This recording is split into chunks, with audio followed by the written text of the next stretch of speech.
Africa is fighting for its freedom. Africa has enemies who don't like this freedom. And in maintaining this freedom, in the protection of this freedom, Africa should rely upon its armies.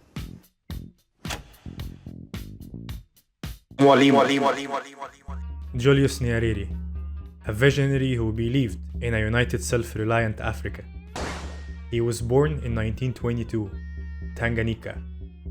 He grew up in the traditional rural environment of Butiama, a small village in northern Tanganyika, where his worldview began to take shape. After attending local missionary schools, he earned a scholarship to Makerere University in Uganda, and later he became the first Tanganyikan to study at Edinburgh University in Scotland. His exposure to Western education, combined with his African roots, would play a crucial role in shaping his political beliefs. Well, the only thing I would like to say is to emphasize the importance of education in the development of any African country. In the more highly developed countries in the world, education is a social service. To us, it's not really a social service in the sense almost of a luxury. To us, it's a necessity upon which depends the very governmental structure and the development of the country. You can never begin to develop these countries until you have sufficiently educated people within our own borders.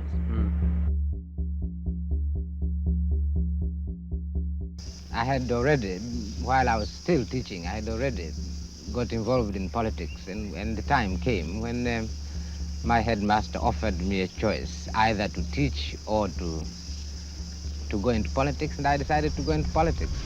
In the 1950s, as African nations began their push for independence, Nyerere returned home and co-founded the Tanganyika African National Union with one goal in mind: independence for Tanganyika. His eloquent speeches and commitment to peaceful resistance ignited widespread support across the country. Well, after responsible government, we feel if it is going to be really responsible government, what we want to do is to work, to build an economic basis before we take over finally as an independent country. And also we would like to see that we have a minimum number of local people in the civil service before we take over. And those we feel will be really the two main functions of the government during the period between responsible government and independence. Across the continent, the winds of change were blowing. African nations were breaking free from colonial rule.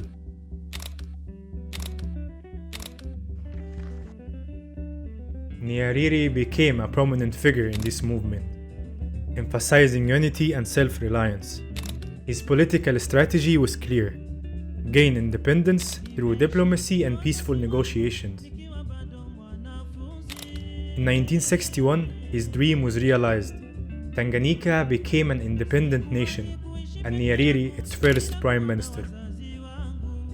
A year later, he became the president of Tanganyika.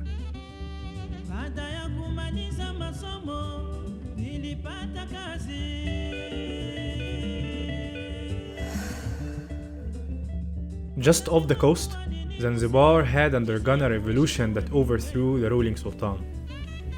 Fearing instability and foreign intervention, Nyerere and Zanzibar's leader Abaid Karume agreed to merge their two nations in 1964. This led to the creation of the United Republic of Tanzania, an unprecedented union in post-colonial Africa. What has happened is a merger between two countries. It's a merger between two countries. And when you are talking about countries, there is no big country and small country. Countries are equal. Zanzibar was an independent sovereign state, not less sovereign than Tanzania and Tanganyika was an independent sovereign state. And the problem is really how it's a question of constitution. How do you merge these two countries? And what kind of constitution do you adopt? Now, take the United States of America.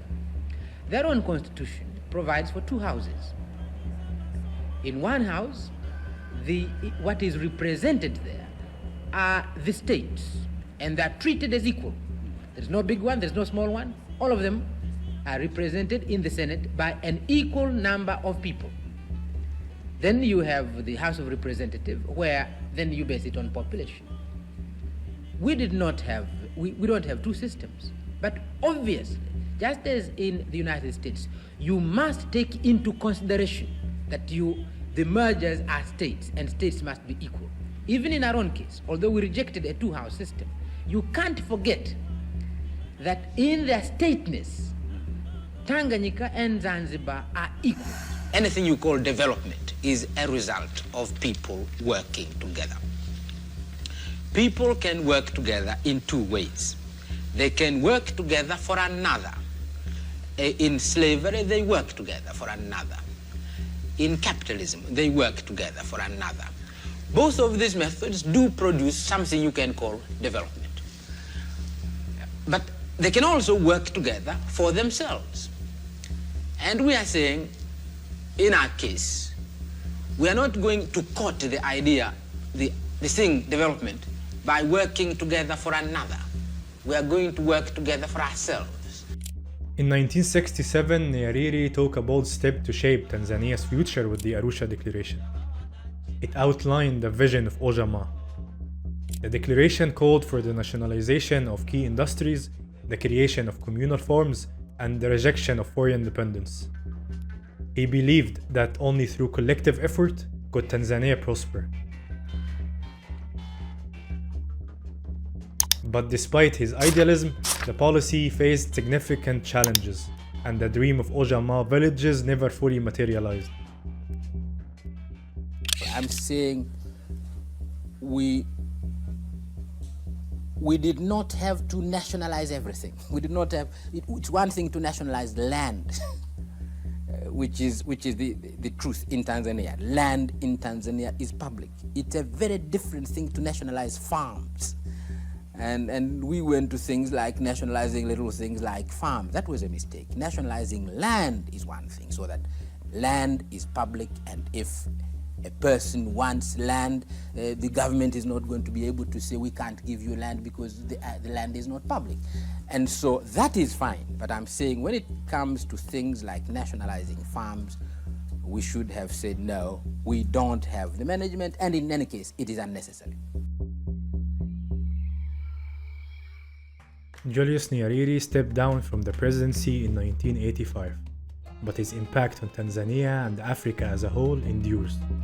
His pursuit of unity and equality, even in the face of adversity, remains a testament to his belief in the potential of Africa. Nyerere's legacy is not without its challenges, but his vision of unity and self-reliance continues to inspire.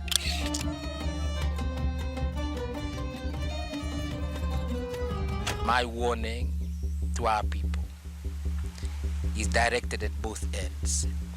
Never be complacent. Always examine yourself. Can't you do better? Couldn't you do better? But don't be so self-critical that you despair. Despair is the unforgivable sin.